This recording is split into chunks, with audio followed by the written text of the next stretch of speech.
मन एक ऐसा शब्द है जिससे प्रत्येक व्यक्ति परिचित है। इसे जानते तो सभी है, लेकिन इसे कोई ठीक से समझना नहीं चाहता है। पूरी दुनिया में हम आप सभी लोग इसके अनुसार ही चलते हैं। यह मन इतना चालाक होता है कि वह उसके ही जाल में हम मनुष्य को फंसा देते हैं। हमारे जीवन में उतार चढ़ाव, खुशियां, परेशानियां, ये सभी घटनाओं में कहीं ना कहीं हमारा मन इन्वॉल्व है। जैसे कि आपने नशा किया, अपने आसपास एक गंदगी का माहौल बनाए रखा, ये सभी चीजें आपका मन करवाता है, लेकिन इसका संपूर्ण असर आप पर पड़ता है। आप भोगते हैं, आपके जीवन पर पड़ता है। बुद्ध बताते हैं कि जब तक एक व्यक्ति मन से सच्चा नहीं होता तब तक शांति मिल ही नहीं सकती और हमेशा उनके जीवन में परेशानियां बनी रहती है। इसलिए मन से सच्चा होने के लिए मन को समझना होगा, इसके विरुद्धियों को जानना होगा। जब आप इसे समझने लगेंगे, जानने लगेंगे, इसके भीतर देखने लगेंगे, तो वो धीरे धीरे शांत होता जाएगा। आपके अंदर विचार कम होते जाएंगे और ये आपके अनुसार काम करने लगेगा। जिस प्रकार एक उग्र कुत्ता को जब तक हम नजर उठाकर नहीं देखेंगे तब तक वो भौंकता रहेगा, चिल्लाता रहेगा, हमें डराता रहेगा, लेकिन जैसे जैसे आप उसे देखेंगे, उनसे नजरें मिलाएंगे, तो वो बिल्कुल शांत होता जाएगा और वह आपसे नजरें भी चुराने लगेगा। फिर वो कुत्ता जिस तरह पहले आप पर हावी था, उसी तरह अब आप उस पर हावी हो जाएंगे। वो आपके अनुसार काम करने लगेगा। सेम स्थिति हमारे मन के साथ भी होता है। इसीलिए मन की ओर देखिए, इसे समझिए। आप इसे जितना समझेंगे उतना ही ये आपके अनुसार काम करेगा। तो आइए इसे बुद्ध की एक छोटी सी कहानी से ठीक से समझते हैं। एक बार बुद्ध एक नदी के किनारे से जा रहे थे। उस नदी में एक व्यक्ति डुबकी लगा रहा था। उस समय ठंड की मौसम थी। ठंड इतनी थी कि कोई भी गर्म पानी से भी नहाना नहीं चाहेगा, लेकिन वह व्यक्ति इतनी ठंड में ठंडी पानी में लगातार डुबकी लगा रहा था। उस व्यक्ति को देखकर बुद्ध थोड़ा चौंकते हैं और फिर उसको देखने लगते हैं। वह व्यक्ति बार बार नदी के ठंडे पानी में डुबकी लगा रहा था। उसका शरीर ठंड से कांप रहा था, लेकिन वह पूरे दृढ़ संकल्प के साथ बार बार डुबकी लगा रहा था। उस व्यक्ति के लगन को देखकर बुद्ध बड़े आश्चर्यचकित थे और उस व्यक्ति के पास जाकर उससे कहते हैं, बनते, तुम इतने ठंड में इस ठंडे पानी में डुबकी क्यों लगा रहे हो? यदि तुम्हें नहाना ही है तो तुम डुबकी एक ही बार लगा सकते हो। वह व्यक्ति बुद्ध से कहता है, हे बुद्ध, मैंने संकल्प लिया था कि आज सुबह मैं इस नदी में 100 डुबकियां लगाऊंगा, लेकिन उस कमबख्त मेढक ने मेरा सारा खेल, सारा संकल्प बिगाड़ दिया। बुद्ध मुस्कुराते हैं और पूछते हैं, क्या मेढक मनुष्य से भी ज्यादा शक्तिशाली है जो उसने एक मनुष्य का संकल्प को खराब कर दिया? वह व्यक्ति बुद्ध से कहता है, शक्तिशाली तो नहीं है, लेकिन अपवित्र तो है।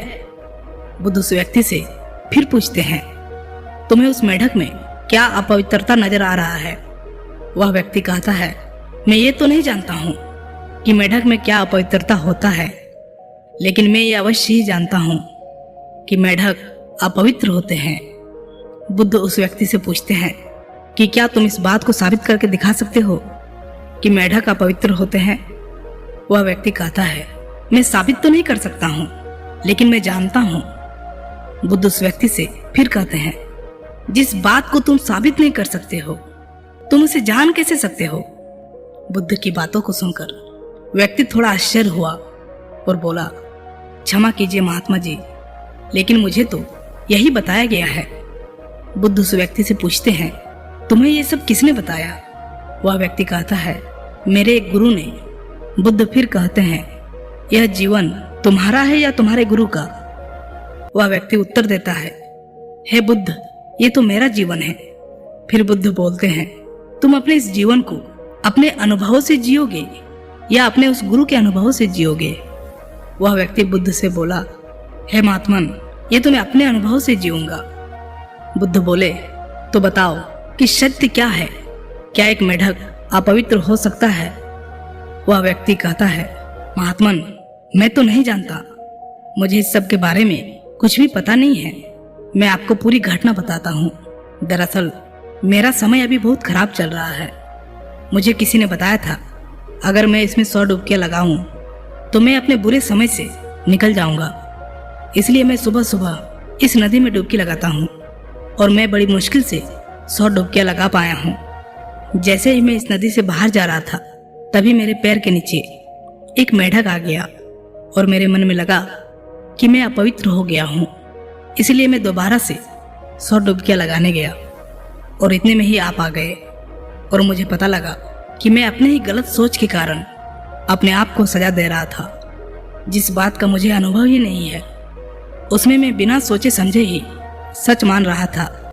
लेकिन आपने मेरी आंखों में बंधी अंधविश्वास की पट्टी को हटा दिया है। आपका बहुत बहुत धन्यवाद। फिर बुद्ध कहते हैं, मनुष्य अपने मन के कारण ही दुख पाता है।